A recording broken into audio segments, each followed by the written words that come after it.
say. And now the trains are rolling, all of that self-loathing's gonna fade.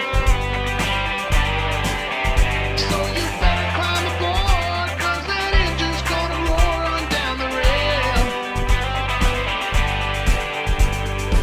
We're gonna make this land of ours one again. We're gonna make this nation happy again. People have the power, so let's act that way.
Hey y'all, we're Diamond and Silk, and you're watching Right Side Broadcasting Network. So make sure you watch what's right so you won't get left, and make sure you support Right Side Broadcasting Network.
Thank you very much. Later this evening, we expect the House to pass Paycheck Protection Program and Healthcare Enhancement Act. I'm grateful that Congress is answering my call to deliver these additional $320 billion in relief for the American worker and for small businesses. At a time when many Americans are enduring significant economic challenges, this bill will help small businesses to keep millions of workers on the payroll. You see, states are starting to open up now, and it's very exciting to see. I think it's very awe-inspiring. We're coming out of it, and we're coming out of it well. And I'm very happy the governors really have been doing a really good job working with us, and it's really pretty impressive to see. I've spoken to numerous leaders of countries over the last 48 hours, and they are saying we're leading the way. We're really leading the way in so many different ways. Well, I'm also very pleased that Harvard, as you know, Harvard and Stanford and Princeton and numerous other universities and colleges, and also large businesses have sent funds back to us. And in some cases, I stopped funds that I looked at, and we are pleased to report that the funds have either not gone out, or it's about $350 million, and they've either not gone out, or we've renegotiated it, and they're not getting them. So in a couple of cases, they're sending them back immediately. So I think it was very nice. I want to thank Harvard in particular. They acted very quickly and decisively, and they agreed when they heard the facts that they should not be getting it. So we appreciate it very much from Harvard, Princeton, Stanford, and other institutions. The bill also includes $30 billion to support small lending institutions serving distressed communities, helping countless African American and Hispanic American small businesses. As we continue our battle against the virus, the data and facts on the ground suggest that we're making great progress. In 23 states, new cases have declined in the peak week. 40% of American counties have also seen a rapid decline in new cases. 46 states report a drop in patients showing coronavirus-like symptoms. That's a big number. To keep America gaining momentum, every citizen needs to maintain the vigilance, and we all understand that very well. We've gone over it many, many times. This includes practicing good hygiene, maintaining social distance, and the voluntary use of face covering. A safe and phased reopening of our economy. It's very exciting, but it does not mean that we are letting down our guard at all in any way. On the contrary, continued diligence is an essential part of our strategy to get our country back to work, to take our country back. We're winning this and we're going to win it, and we're going to keep watching. And we're going to watch very closely for the invisible enemy. With each passing day, we're learning more and more about this enemy. The scientists at DHS have released a report offering a number of insights about how the virus reacts to different temperatures, climates, and surfaces. The findings confirm that the virus survives better in colder and drier environments and does less well in warmer and more humid environments. I have to say that very excitingly, we're going to have somebody up. Bill will be up in just a little while. It was a great report you gave, and he's going to be talking about how the virus reacts in sunlight. You really hear the numbers, you won't even believe them. U.S. trials of the COVID-19 have been going on and have been approved in the United States, Germany, UK, and China. That's big news. And a lot of trials are going on, and we have a lot of great, brilliant minds working on this. Both from the standpoint of vaccine and therapeutics. We must be careful in all conditions, but we will get this done. We're very close to a vaccine. Unfortunately, we're not very close to testing, because when the testing starts, it takes a period of time, but we'll get it done. And I want to thank the head of DHS Science and Technology, Bill Bryan, for what he's going to be doing and what he's going to be saying, and the report that he's about to give. I think it's going to be something that nobody's ever heard. It'll be brand new information and very important information. My administration continues to leverage the Defense Production Act to dramatically increase the manufacture and delivery of critical medical supplies.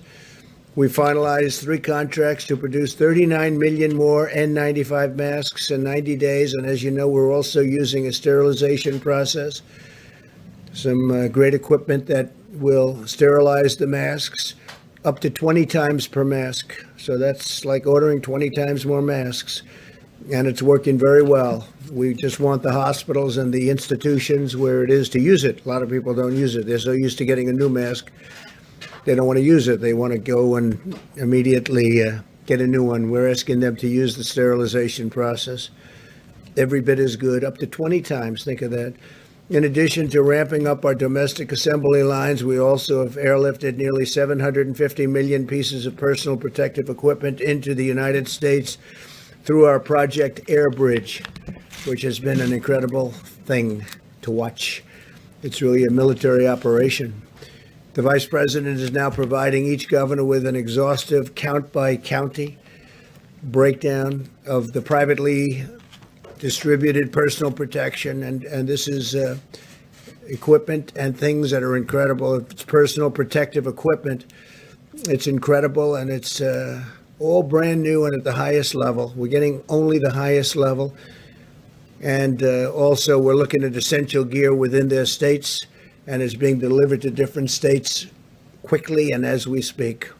This way, the governors should know exactly what's being delivered through a private sector supply chain within their states, as well as through the Project Airbridge. We're trying to get it immediately from the plane to the state. When we can't do that, we bring it into our facilities and get it to the governors. And we're getting them fast, and we're notifying them very strongly so they know it's there. Governors can use this information to quickly ensure that they get materials where and when they are needed.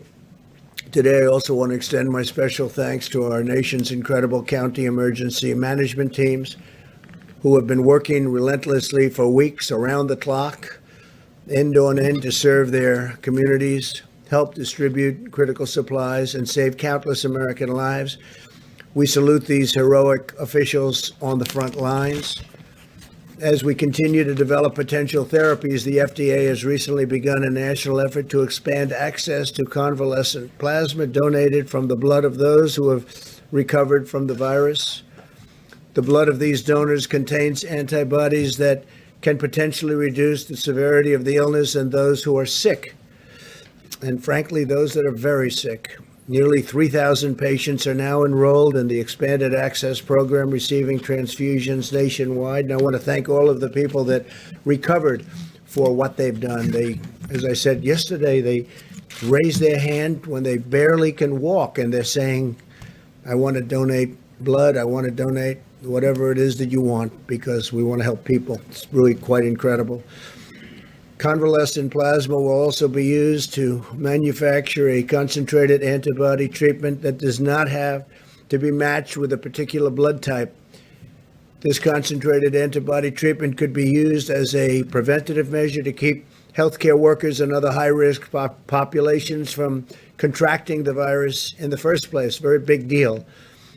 Clinical trials of these products are slated to begin within weeks, and we can maybe have a fairly quick solution. I urge Americans to get in there and keep doing what you're doing because, again, we want those people recovering or recovered from coronavirus to contact their local blood and plasma donation center to learn how they can help. And they've been so great, and I just appreciate it.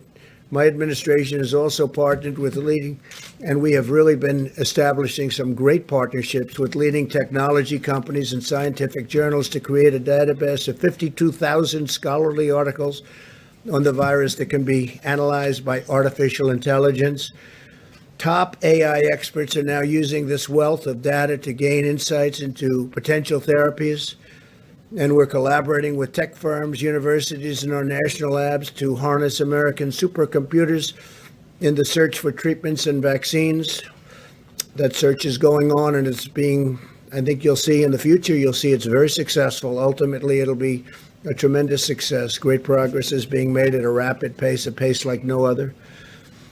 We have every hope that with the full might and resources of American science and technology, and with the courage and devotion of the American people who have been so incredible, we will end this plague, and together we will restore the full measure of American strength and power and prosperity. Our country is going to do fantastically well. You see what's going on.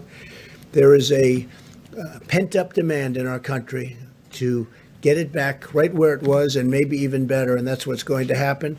So with that, I'd like to ask Mike Pence to come up. Vice President, say a few words, please, Mike. Thank you, Mr. President, and good afternoon. Today, the White House Coronavirus Task Force met, and while our hearts are with the families of those who have lost their life to the coronavirus and those who are struggling with serious illness today, our team, led by Dr. Deborah Birx, informs us that the data continues to show promising signs of progress. The New York metro area, New Jersey, Connecticut, Detroit, and New Orleans all appear to be past their peak, and we are seeing consistent declines in hospitalization and cases in regions across the country. Our only conclusion is that we're getting there, America, because the American people have put into practice the president's guidelines of social distancing, because you've been listening and adhering to the guidance of state and local officials. We're making meaningful progress in a very real sense, sparing Americans to be exposed to the coronavirus and in no less extent, saving lives. Our task force actually believes, Mr. President, that if we continue these mitigation efforts in the days ahead, as states implement their policies, including phased reopening that will preserve those gains, we do believe by early summer we could be in a much better place as a nation with much of this coronavirus epidemic behind us. Earlier today, we also had a conference call led by Secretary Ben Carson and leaders from HUD about the president's announcement yesterday that he is repurposing the White House Opportunity and Revitalization Council to focus on the impact of the coronavirus on minority communities. Secretary Carson will convene the council tomorrow and will be reporting tomorrow afternoon on their progress. We want to thank the more than 270 leaders of organizations dedicated to housing, homelessness, and improving the lives of people across our urban communities, not only for being with us today, for the way they have partnered with our administration and partnered with state and local officials to put the health of all of their constituencies first. As the President mentioned, you'll receive a report that our task force received formally this week from Bill Bryant of the Science and Technology Directorate at the Department of Homeland Security. He will outline, as the President said, encouraging news about the impact that heat and sunlight have on the coronavirus, which will increase the confidence that we feel about the coming summer. On the subject of testing, at the present moment, we have reports of 4.93 million tests having been performed across America. And encouraging news as states have been engaging commercial labs at a higher level across the country. Yesterday, our commercial lab system did more than 100,000 tests in a single day. So we're beginning to activate all of the capacity. And tomorrow, at the President's direction, our task force will convene a conference call with all of the nation's governors to talk about their progress that they are making on testing. And we're going to hear from governors about the practices that they are employing to significantly increase testing following our briefing about capacity in laboratories this past Monday. For instance, Governor Mike DeWine just announced that Ohio's testing has been greatly expanded after the FDA approved Thermo Fisher's new extraction reagent, saying in his words that the action, quote, probably doubled, maybe even tripled testing in Ohio virtually overnight. Governor Tim Walz of Minnesota announced, along with the state's healthcare system, the Mayo Clinic, and the University of Minnesota, what he described as a breakthrough for rapid, widespread testing, able to test more than 20,000 people using a molecular test per day. Governor Kim Reynolds of Iowa launched the Test Iowa initiative that will triple testing capacity by partnering with Nomi Health and Domo. She also worked with the University of Iowa hospitals to leverage further capacity. And Governor Eric Holcomb and Governor Andy Beshear of Indiana and Kentucky, respectively, both announced additional drive-through testing locations. Our priority has always been to focus first on those impacted by the coronavirus and then on those extraordinary healthcare workers ministering to their needs every day. And I know, Mr. President, how proud you are that our men and women in uniform have come alongside our healthcare workers in communities most impacted. And I know the American people are proud as well. As of today, FEMA reports that 35,000 National Guard have been deployed across the country to aid in our coronavirus response. Governor Kevin Stitt of Ohio actually deployed the National Guard to hospitals across the state to evaluate protective equipment and hospital capacity and report it into state emergency management and FEMA. And Governor Greg Abbott of Texas actually mobilized more than 1,200 National Guard and 45 teams to provide greater access to testing. Along with the National Guard, at the President's direction today, more than 4,500 active duty military doctors, nurses, and medical assistants have been deployed across the country. Yesterday, 1,013 medical professionals in our military were actually deployed to 19 hospitals in 7 states to support those amazing healthcare workers. And with 4.4 million more Americans filing for unemployment in the past week, I joined the President in welcoming passage in the House today of the Paycheck Protection Program. It'll support working families, allow small businesses to keep people on the payroll for a period of 2 months. But it also, as the President requested, included $75 billion to assist hospitals across the country. And in that spirit, the President and I will continue to urge states across the country, given the unique burden on hospitals, we are now encouraging states to restart elective surgeries wherever possible, either statewide or on a county-by-county basis. We recognize the role elective surgeries play in finances for local hospitals, and we'll be working with states to enable that. In that vein, Governor Doug Ducey issued an executive order not long ago allowing elective surgeries beginning May 1 for hospitals that meet certain preparedness criteria. And Indiana's Governor Eric Holcomb is allowing elective clinical procedures to begin on April 21st. Finally, Mr. President, the task force received today our first report on state reopening plans. At the present moment, 16 states have released formal reopening plans. 13 of those were actually released since you unveiled the Opening Up America guidelines to our governors and to the nation last week. And to your point, Mr. President, states are beginning to make those plans. And we're encouraged to see so many states embracing the phased approach to reopening their economies that's contemplated in our guidelines for opening up America again. For instance, Governor Mike Parson of Missouri announced the Show Me Strong Recovery Plan has 2 initial phases intended to protect the most at risk. Governor Tom Wolf announced the plan for Pennsylvania that would begin May 8th, will end a stay-at-home order for just portions of Pennsylvania, but the plan again requires regions to have fewer than 50 new positive cases per 100,000 for a period of 14 days, and it also lays out a phased reopening roadmap.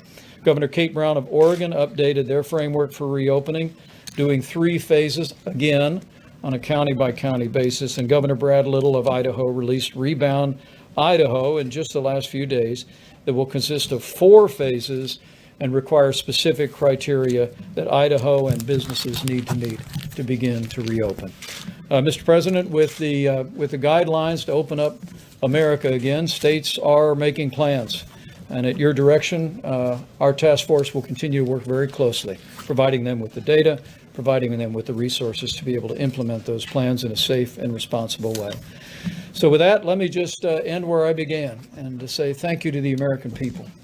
The progress that we are seeing is a testament to what all of you have done, to our extraordinary healthcare workers, to a partnership between the federal government and to state and local official. And I'm confident it's also owing to the prayers of millions of Americans each and every day. All of that combined, we're slowing the spread. We're protecting the most vulnerable. We're saving lives. And every single day, we are one day closer to opening up America again. With that, Mr. President, I'd be pleased to call Bill forward. Bill Bryant leads the Science and Technology Directorate at the Department of Homeland Security and now will make a presentation on their recent study. Thank you, Mr. Vice President. Thank you, Mr. President, for this opportunity to do this today. Good afternoon, everybody. My name is Bill Bryant, and I lead the Science and Technology Directorate at the U.S. Department of Homeland Security. Over the last several months, we've intensified the department's R&D efforts to identify and deliver information that informs our response to COVID-19. S&T is working to identify, develop, deploy the tools and information to support our response to this crisis. As part of our efforts, we're leveraging the unique capabilities of S&T's National Biodefense Analysis and Countermeasures Center to study the biology of the COVID-19 virus. This center is a high biocontainment laboratory located in Frederick, Maryland. It was established in the early 2000s in response to the Amerithrax attacks, and where we study, characterize, analyze, and develop countermeasures for biological threats to the homeland. We work closely with the CDC, FDA, HHS, and also our Department of Defense colleagues and many others. Yesterday, I shared the emerging results of our work that we're doing now with the Coronavirus Task Force. And today, I would like to share certain trends that we believe are important. If I may have the first slide, please. And while that's coming up, our most striking observation to date is the powerful effect that solar light appears to have on killing the virus, both surfaces and in the air. We've seen a similar effect with both temperature and humidity as well, where increasing the temperature and humidity, or both, is generally less favorable to the virus. So let me illustrate with this first slide. If you look to the right, you'll see that term half-life with a bunch of time stamps on there. First, let me tell you what a half-life is. We don't measure the virus as far as how long will it live on a surface. We have to measure the decay of the virus in terms of its half-life, because we don't know certain elements. We don't know how much a person expectorates when he spits, right? When he sneezes, whatever the case may be, we don't know how much virus is in there. So that has a bearing on how long the virus is going to be alive and active. So we measure it in half-life, because half-life doesn't change.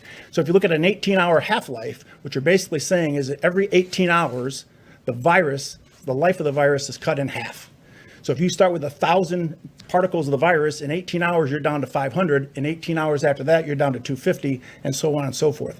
That's important as I explain the rest of the chart. If you look at the first 3 lines, when you see the word surface, we're talking about non-porous surfaces, door handles, stainless steel. And if you look at as the temperature increases and as the humidity increases with no sun involved, you can see how drastically the half-life goes down on that virus. So the virus is dying at a much more rapid pace just from exposure to higher temperatures and just from exposure to humidity. If you look at the fourth line, you inject the sunlight into that, you inject UV rays into that, the same effects on line 2 at 70 to 75 degrees with 80% humidity on the surface, and look at line 4, but now you inject the sun, the half-life goes from 6 hours to 2 minutes. That's how much of an impact a UV rays has on the virus. The last 2 lines are aerosols. What does it do in the air? We have a very unique capability. I was discussing this with the president prior to coming out. He wanted me to convey it to you on how we do this. I believe we're the only lab in the country that has this capability. But if you can imagine a Home Depot bucket, a 5-gallon Home Depot bucket, we're able to take a particle, and this was developed and designed by our folks at the NBAC. We're able to take a particle of the virus and suspend it in the air inside of this drum and hit it with various temperatures, various humidity levels, multiple different kinds of environmental conditions to include sunlight. And we're able to measure the decay of that virus while it's suspended in the air. This is how we do our aerosol testing. We worked with Johns Hopkins Applied Physics Lab, and we actually developed a larger drum to do actually more testing, and it's 4 times the size of that. So this is the capability that we bring to this effort. So in summary, within the conditions we've tested to date, the virus in droplets of saliva survives best in indoors and dry conditions. The virus does not survive as well in droplets of saliva, and that's important because a lot of testing being done is not necessarily being done, number 1, with the COVID-19 virus, and number 2, in saliva or respiratory fluids. And thirdly, the virus dies the quickest in the presence of direct sunlight under these conditions. And when you look at that chart, look at the aerosol as you breathe it. You put it in a room, 70 to 75 degrees, 20% humidity, low humidity. The half-life is about an hour. But you get outside and it cuts down to a minute and a half. Very significant difference when it gets hit with UV rays. Mr. President, while there are many unknown links in the COVID-19 transmission chain, we believe these trends can support practical decision-making to lower the risks associated with the virus. If I could have my next slide, and while that comes up, you'll see a number of some practical applications. For example, increasing the temperature and humidity of potentially contaminated indoor spaces appears to reduce the stability of the virus. And extra care may be warranted for dry environments that do not have exposure to solar light. We're also testing disinfectants, readily available. We've tested bleach, we've tested isopropyl alcohol on the virus, specifically in saliva or in respiratory fluids. And I can tell you that bleach will kill the virus in 5 minutes. Isopropyl alcohol will kill the virus in 30 seconds, and that's with no manipulation, no rubbing, just spraying it on and leaving it go. You rub it and it goes away even faster. We're also looking at other disinfectants, specifically looking at the COVID-19 virus in saliva. This is not the end of our work as we continue to characterize this virus and integrate our findings into practical applications to mitigate exposure and transmission. I would like to thank the President, thank the Vice President for their ongoing support and leadership to the department and for their work in addressing this pandemic. I would also like to thank the scientists, not only in S&T and the NBAC, but to the larger scientific and R&D community. Thank you very much. Brian. Mr. Brian. So I asked Bill a question that probably some of you are thinking of if you're totally into that world, which I find to be very interesting. So supposing we hit the body with a tremendous, whether it's ultraviolet or just very powerful light, and I think you said that hasn't been checked, but you're going to test it. And then I said, supposing you brought the light inside the body, which you can do either through the skin or in some other way. And I think you said you're going to test that too. Sounds interesting. Right, and then I see the disinfectant where it knocks it out in a minute, 1 minute. And is there a way we can do something like that by injection inside or almost a cleaning? Because you see it gets on the lungs and it does a tremendous number of the lungs. So it'd be interesting to check that. So that you're going to have to use medical doctors with. But it sounds interesting to me. So we'll see. But the whole concept of the light, the way it kills it in 1 minute, that's pretty powerful. Steve, please. You say that the country will be in a better place by early summer. Does that mean you're going to need to extend the social distancing guidelines until then? Well, we may, and we may go beyond that. We're going to have to see where it is. And I think people are going to know, you're going to know, I'm going to know. I think people are going to know just out of common sense. At some point, we won't have to do that. But until we feel it's safe, we're going to be extending. You have 23 cases where 23 states where new cases are on decline. What does that mean about when the country can be safely reopened to a more normal point? Yeah, but it means we're going to watch those cases very carefully. I think we've all gotten very good at it. We've gotten good at tracing. We see where the cases are, where they're going, and we're going to be watching it, and it's called containment. At a certain point, we're going to be able to contain. And, when you see this, a lot of people have been talking about summer. Maybe this is one of the reasons. I once mentioned that maybe it does go away with heat and light, and people didn't like that statement very much. The fake news didn't like it at all, and I just threw it out as a suggestion. But it seems like that's the case, because when it's on a surface that would last for a long time, when that surface is outside, it goes away very quickly. It dies very quickly with the sun. Yeah, go ahead. You said yesterday that you're going to look into Senator McConnell's suggestion for allowing states to declare bankruptcy versus the aid. Yeah, we'll look into it, and I have been looking into it. I've been talking to a lot of the different senators, but I don't want to talk about it now. That was a very interesting presentation. Go ahead, Jim. Well, I wanted to talk about McConnell's suggestion that aid to the states amounts to a I just blue- told you I'm not talking about it now. I'll talk about it later. I'd like to talk about something that right now is of more interest to Could people. I ask Mr. Bryan a question? Yeah, sure. Thank you. When you started your presentation, you described this as an emerging result. Does this mean your study is conclusive? Is there more work to do? We're continuing that. For example, on the aerosol side, you notice the figures were 20% humidity. We're looking at higher humidity levels.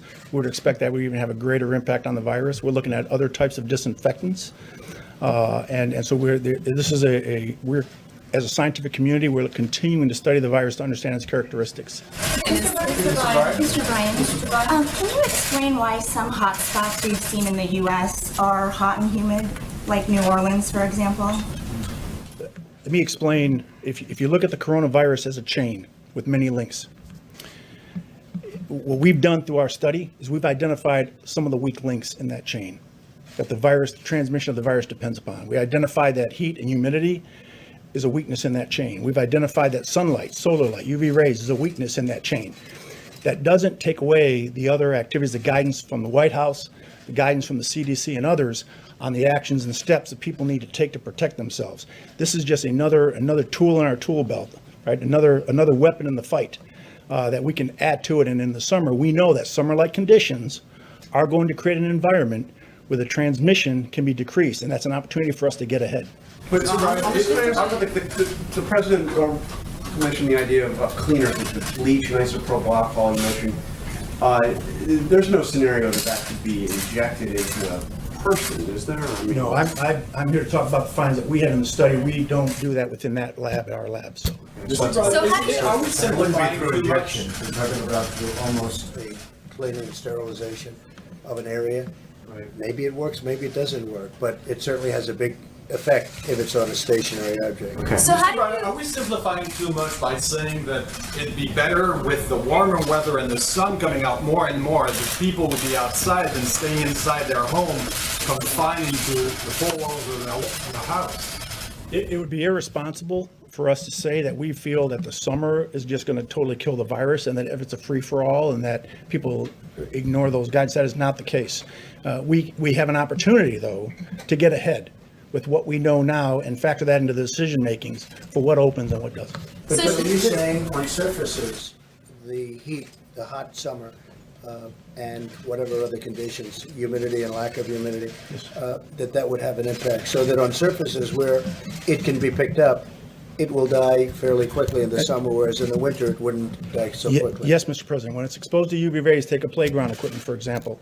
The UV rays hitting a piece of playground equipment will kill the virus when it hits on the playground equipment. But underneath, where the sun does not get, if someone touched that and had it on their hands, it could still be there. right? It has to be in direct light of the UV rays. With the sun, if it's on somebody's hands, right, and they haven't touched their face and all of the things. And it's that exposed to involve the sun, it'll. it. I know, but if they're outside, right, and their hands are exposed to the sun, will that kill it as though it were on a piece of metal or something else?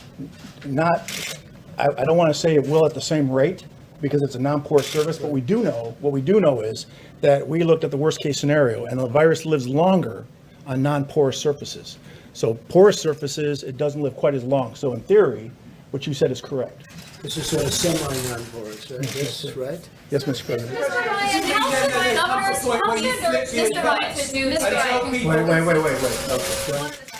Mr. Ryan, how should governors who are opening their states, working on that, incorporate the findings of this study into those guidelines? I would leave that up to the governors. This is a decision, this factors into their decision process. As I mentioned, with knowing this knowledge and having this knowledge, as we continue to study and further know what the virus does and how it reacts, it could impact the way a governor will look at what he opens in a state, how he opens it, in what environments these things are opened up. But I leave that up to the governors to make that decision. How they Obviously, at the moment, the advice is stay at home.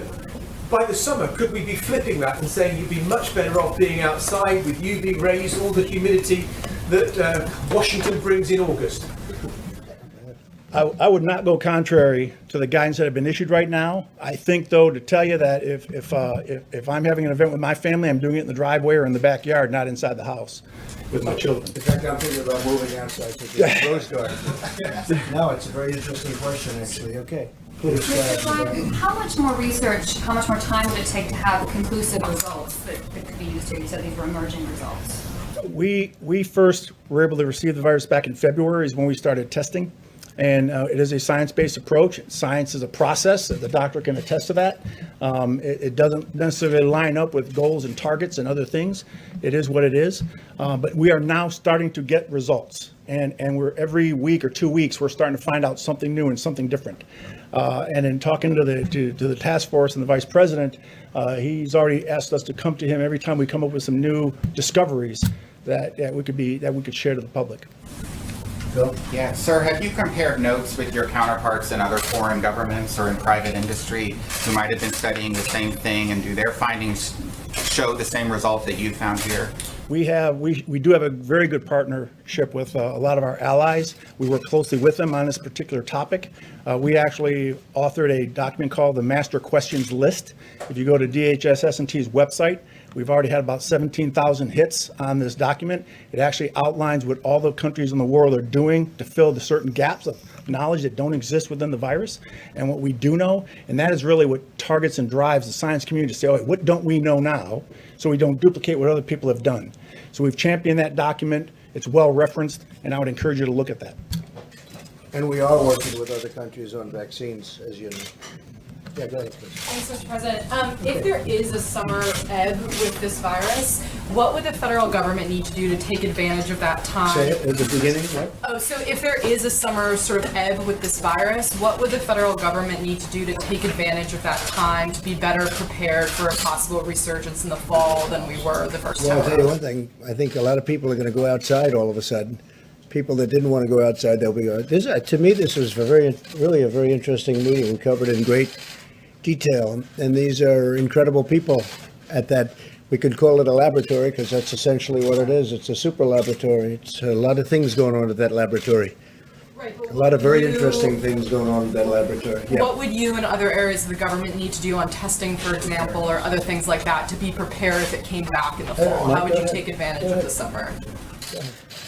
It's actually a very good question. It's something the task force already has begun discussing, that we are, if a combination of factors, let me say again, as states put into practice the guidelines to open up America again, implement safe and responsible plans to open up their economies along the lines that the president unveiled a week ago today. As people continue to properly exercise social distancing as is recommended in each phase, that in combination with some of these findings could well give us a summer respite from the coronavirus. And our team is already speaking about working on a continuous basis through this summer Every single day, we're increasing testing. Every single day, air bridge flights are coming into the country. I can promise you at the President's direction, there will be no letting up on making sure that our hospitals have the equipment, have the personal protective supplies for medical personnel. There'll be no letting up on the development of therapeutics by our great pharmaceutical companies or driving toward a vaccine as soon as it is possible to make available to the public. There'll be no letting up on continuing to scale testing, already more than anyone in the world, but by next fall, we'll have a broad range of testing, a variety of different means.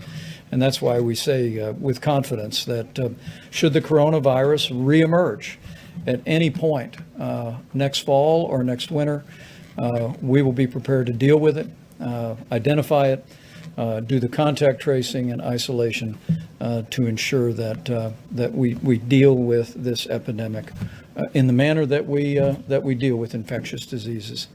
Okay. Yes. Go ahead. Mr. President, on the subject of medical research, why have you stopped promoting hydroxychloroquine as a cure? I haven't at all. What do you say? I have. We'll see what happens. We've had a lot of very good results, and we had some results that perhaps aren't so good. I don't know. I just read about one, but I also read many times good. So I haven't at all. And it's a great for malaria, for lupus, for other things, and we'll see what it is. But I guess, Deborah, they have many studies going on that, so we'll be able to learn. Looked at the veteran study that shows that I have not. the death rate is higher. I have not seen it. Go ahead, please. President, we're now over 26 million new jobless claims over 5 weeks. Yeah. How, the Vice President talked about this summer getting better, but what do your economists tell you about the time it's going to take to you in the U.S. to create Well, I know those a jobs lot back? about economists. Yeah. September? Sure. October? Well, let me go. We know the rest of the question, right? So I know a lot about economists, and the answer is they have no idea. I think I have as good an idea as anybody, and I think our economy will start to pick up very substantially as soon as the states get open, and that's happening as we speak, and it's actually very exciting, and people are just thrilled to see it. Because our country has to get back to work. They want to get back to work. You see that, whether it's a demonstration or just in talking to people. They're going to get back to work, and they're going to get back to work very fast. States are advanced. I look at Gavin Newsom was very nice today. He wrote a beautiful statement about, we sent him a lot of things that he needed, okay, different things that he needed. We got it taken care of. They've done very well in California, as you know. They're doing really well in Florida. They're doing well in a lot of places. New York and New Jersey got hit very hard. They're doing very well. I spoke again with Governor Cuomo, with Governor Murphy. They're doing a great job. And here's the thing. We have to see. They got hit hard. Everyone close together, tight in. People don't realize New Jersey is very tight. You realize that because you've been covering it for a long time, but very tight. New York obviously is very tight. They're doing a terrific job.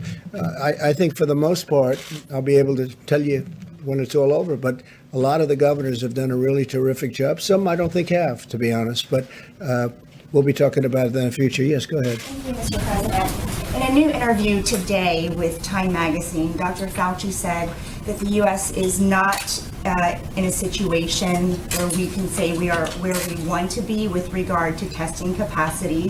He said we need much more testing capacity as well as tests. So why do you keep saying we have a tremendous testing capacity?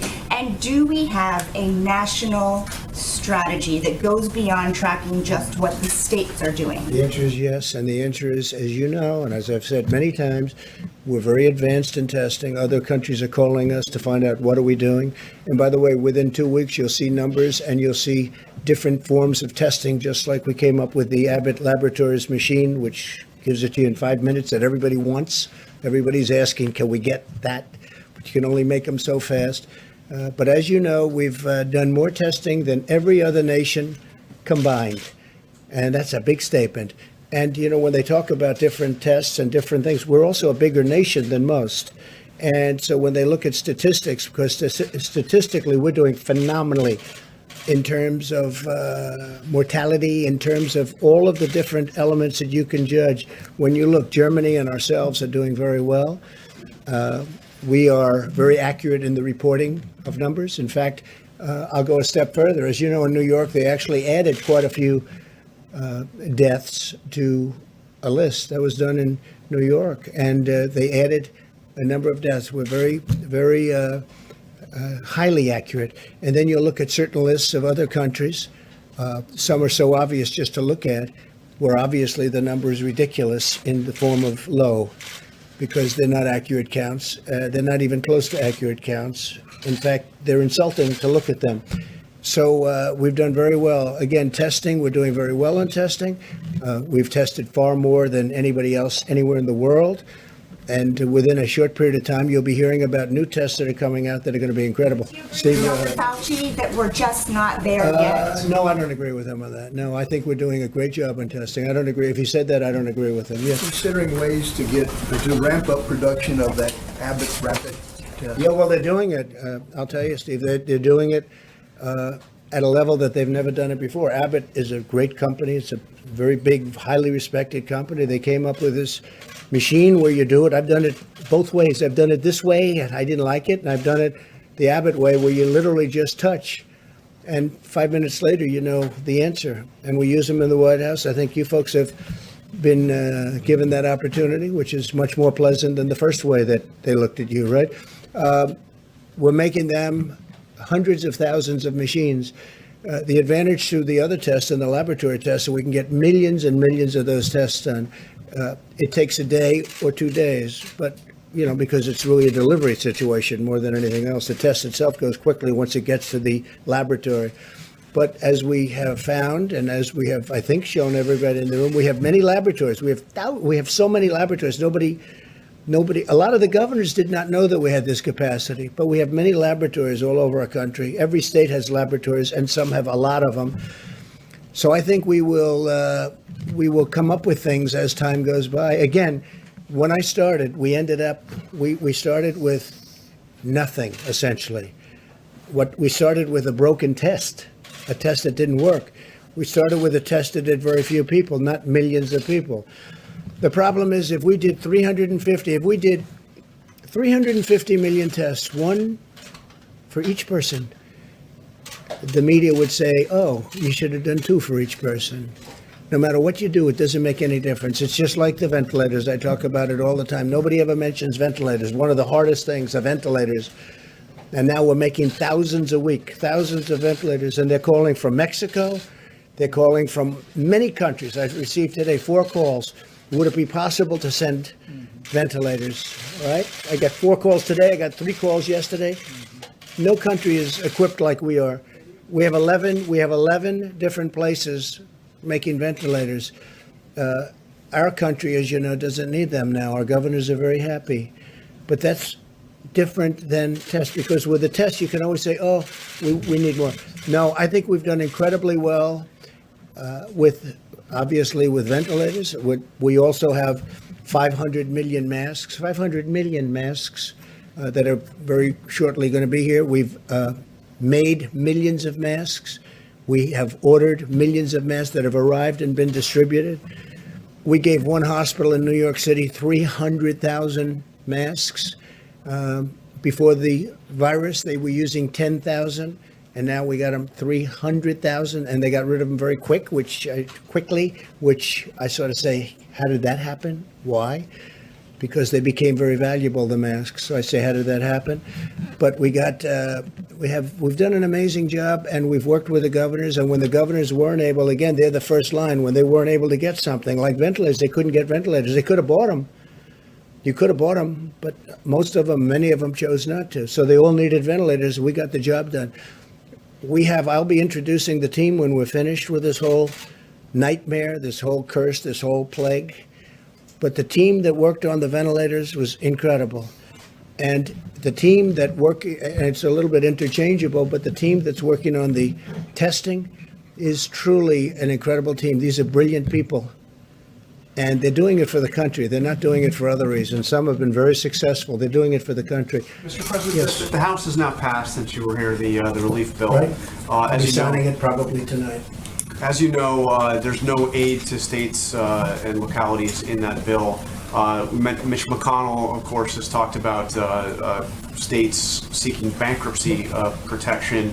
He's also, his office referred to this as the idea of aiding states as a blue state bailout. What do you say to that? Do you agree with that, or do you agree with Governor Cuomo that that is a vicious attack on these states that I don't have been think it's hit a by? vicious attack, but certainly some people do look at it that way. I've spoken to Mitch about it. I've spoken to numerous senators about it. And we're working with senators that are on the other side of the issue, and we'll see what happens. But we're looking to do what's right for the people of this country.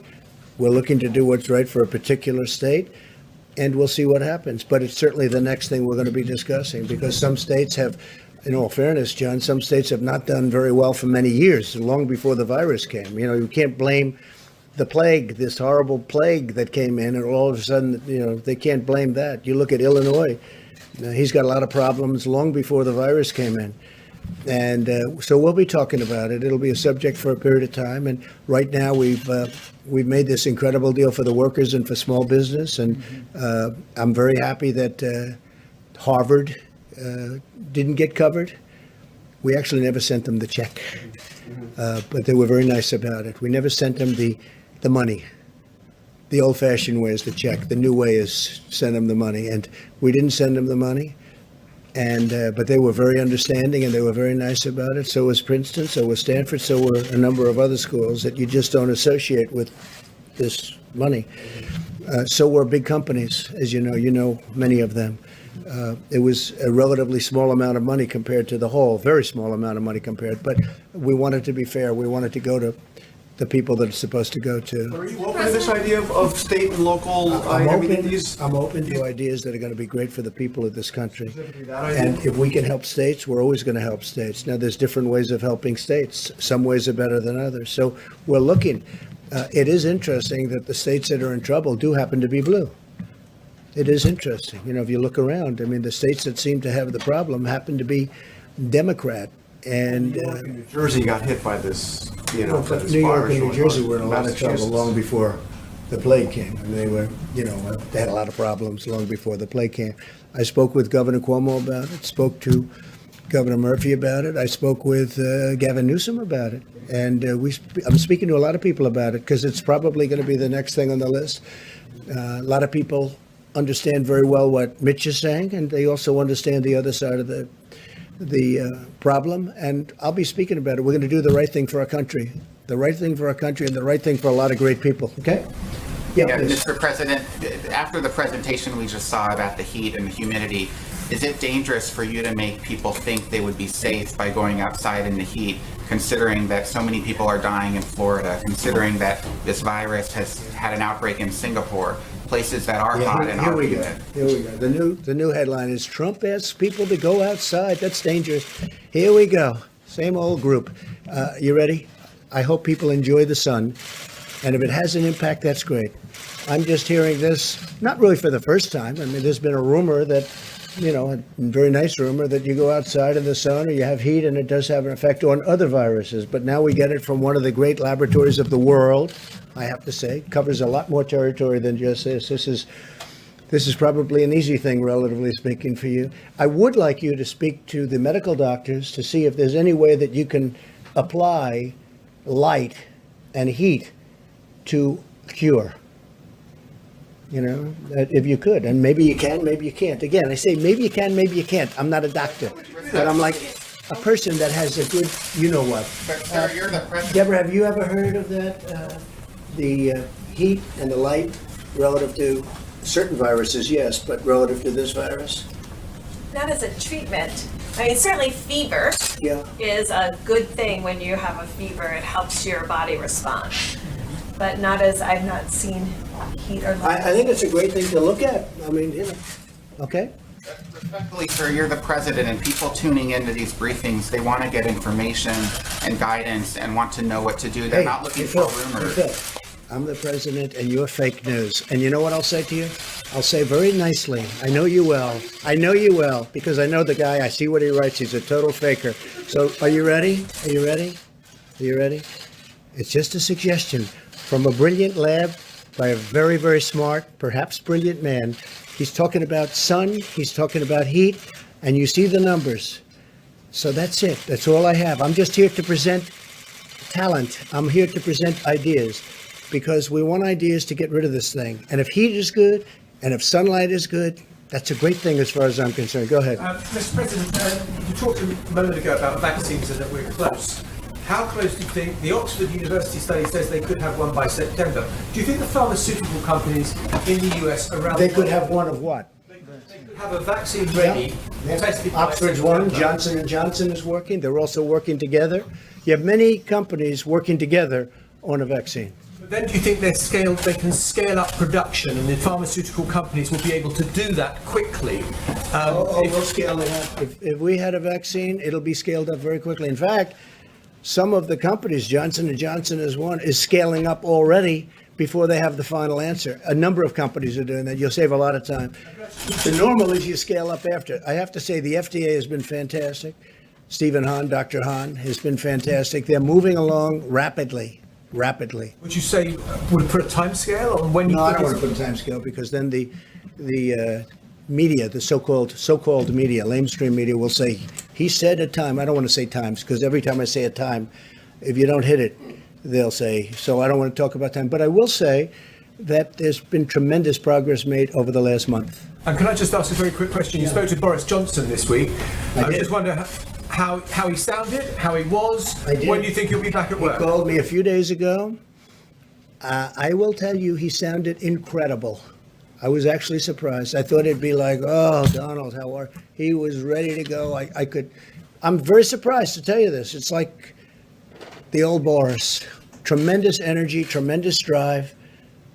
I was very surprised because he called me almost, pretty close to when he got out of the hospital. I think he's doing great. He was so sharp and energetic. Pretty incredible. He's an incredible guy. He's a friend of ours and a friend of mine. He loves our country. He loves his country a lot, but he loves our country. He respects our country. And they're lucky to have him over there.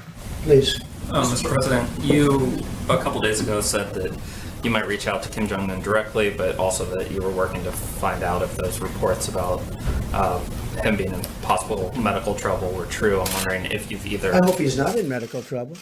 I hope he's not. Have you heard anything from I've gotten North along Korea? very well with him. Here we are. You would have been in a war with North Korea if I didn't get elected president. Remember, I was going to be the one that took us into war my first day in office, okay? Here we are. Look at what's happened. Withdrawal. We're bringing people home. We're not going to serve as policemen all over the world. I don't want to be policemen all over the world. But have you been able to leverage And yet I've relations- rebuilt our military to a level that it's never been built at before. Have you been But able it's to get never more information? recognized by the fake news. Go ahead. Have you been able to use that relationship to get more information about his status? I think the report was incorrect. Let me just put it that way.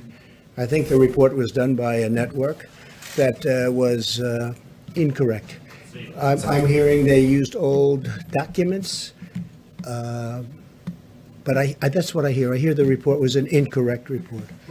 I hope it was an incorrect report. When was the last time you heard from him? I don't want to say. Yeah. Pointed to me. Just a quick question about that. So you haven't made any contact, though, just to make sure. With who? The North Koreans. I don't want to say. I won't say that. Okay. We have a good relationship with North Korea, as good as you can have. I mean, we have a good relationship with North Korea. I have a good relationship with Kim Jong-un, and I hope he's okay. And somebody would say, oh, that's terrible. No, it's not terrible. I hope he's okay. And I think it was a fake report done by CNN. Can I ask you a question? What do you have? Go I- ahead. I- No, that's I- enough. Go ahead. Can I but that wasn't my question. The problem is you don't write the truth. So, as far as I'm concerned, I want to go to the next Can I one. ask you a question about No, not CNN, please. Go The ahead. White House has You not don't- responded to the I told you. allegations from this Friday. CNN is fake news. Don't talk to me. Go ahead, please. But he says he was retaliated against, and that's why he was removed from his job. Do you have a response to that? Okay, next question. Mr. President, I have two questions, one on behalf of a colleague who's not here because of social Just distancing. ask one, please. First one, could you talk about your decision-making process with Over the what? governor of Georgia? You The yesterday said... controversy? Well, you said yesterday that you told the governor of Georgia I you were did. concerned. I had a good about- talk with the governor of Georgia. Earlier in the week, you spoke and you did not convey this kind of message. Was there a change I in did your convey the thinking? message. I didn't like the fact that he's leaving certain things. I want the states to open more than he does, much more than he does. But I didn't like to see spas at this early stage, nor did the doctors. Is that a correct statement, Deborah?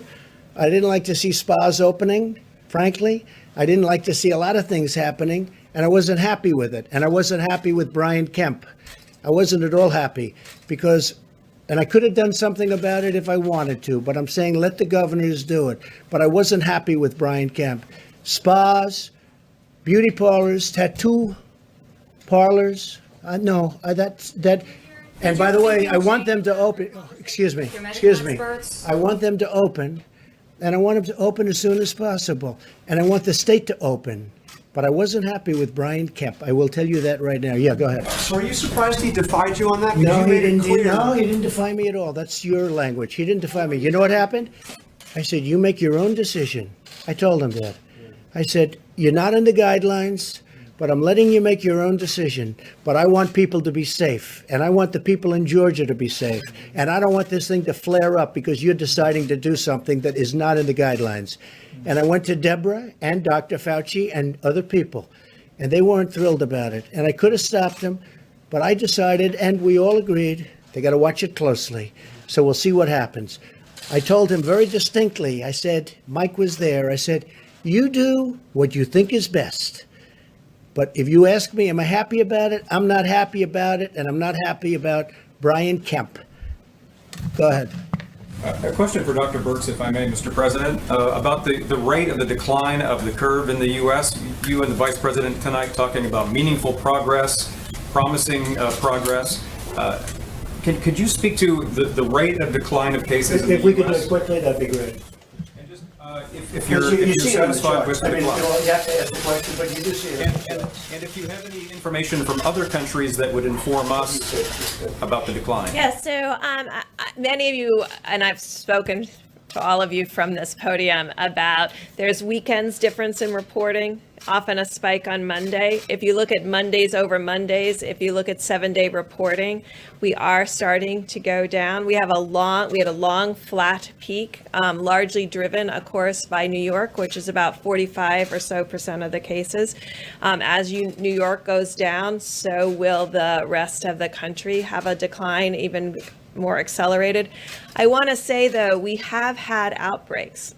We've had outbreaks in specific prisons. We've had outbreaks in specific nursing homes. We've had outbreaks in specific plants. And when that happens, that adds 200, 300, 400 cases on that single date. So we track very carefully not only what the country's doing, but what each state is doing, each county is doing. And we look at Delta changes across all of the counties so that we find early warning signals for these types of outbreaks, because we want the whole country to go down, but we also want to prevent the outbreaks before they occur. Mr. President? Go ahead, please. Yes, thank you. Looking forward to November, to the election. Given the risk that the flu and the coronavirus come back, there could be a problem. Do you think there is a risk that there will be lack of agreement, lack of legitimacy to the results in a very close election, and people start saying, well, a whole bunch of people couldn't go and vote because they were I scared? can't tell you what's going to happen in an election. Yeah, great question. I can't tell you what's going to happen. We have a sleepy guy in a basement of a house that the press is giving a free pass to, who doesn't want to do debates because of COVID, and lots of things are happening, right? And I watched a couple of interviews, and I say, oh, I look forward to this. But they're keeping him sheltered because of the coronavirus. And he's not moving around. He's not moving too much. And then I watch what the press does to the Republican Party, and to me in particular. We had the greatest economy ever put together. We were doing, this is a month and a half ago, we were doing numbers likes of which we've never done. African American, Asian American, Hispanic American, best employment numbers ever in the history of our country. Our employment numbers, the best in the history of our country, almost 160 million people. The stock market, record numbers, many, many times during my tenure. Many, many times. But now we have a country that we had to close because of this. And frankly, if we didn't close it, we would have lost millions of people possibly, but certainly we would have lost 1 million people. You take the high number and cut it in half again.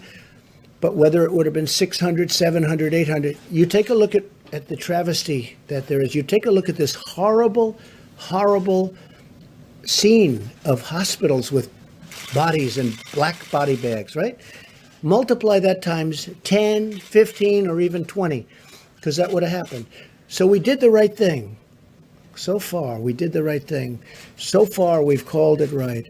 We've mobilized like it was a military operation, and it was largely a military operation between ventilators and testing and so many other things. And we've had a lot of good partners, not all good partners, but we had a lot of good partners. Gavin Newsom today thanked us very much. Gavin Newsom, California, thanked us so much for getting him all the things that he needed so he can keep going and keep doing a good job. We got it to him today. Tomorrow we're getting him even more. Would have been harder for him to get it than us. We agreed to get it. We got it on time. He said promises made, promises kept. He actually said that in a statement today. We've done a good job. We've gotten very little credit for the great job we've done because of the media, because the media is not an honest media, in my opinion, much of it. Not all of it. We have some great reporters that I have tremendous respect, but much of the media is not honest. So I can't tell you about the election. You have a Democrat Party, and you have a large portion of the media automatically giving a guy a pass. He's been given a pass. Whether or not he's going to be the nominee, I have no idea. But he's getting a pass. And the media isn't covering the great job that we've done, whether it's Mike's task force, which has been incredible, whether it's the way we mobilized in a warlike operation to build these incredibly complex and very expensive ventilators. They're very expensive to build and very complex. The job we've done has been an amazing job. And I'm not talking about me, I'm talking about everybody. I'm talking about the generals, the admirals, Deborah and Tony and now Bill. I mean, something we hadn't heard today. So I can't tell you what's going to happen with the election. I think that had we not gone through a fake Russia deal, an impeachment hoax, it was a total hoax. From the day I got elected, but it wasn't the day, it was many months before I got elected. This has been a witch hunt that was illegal. It was an illegal witch hunt. It was illegal.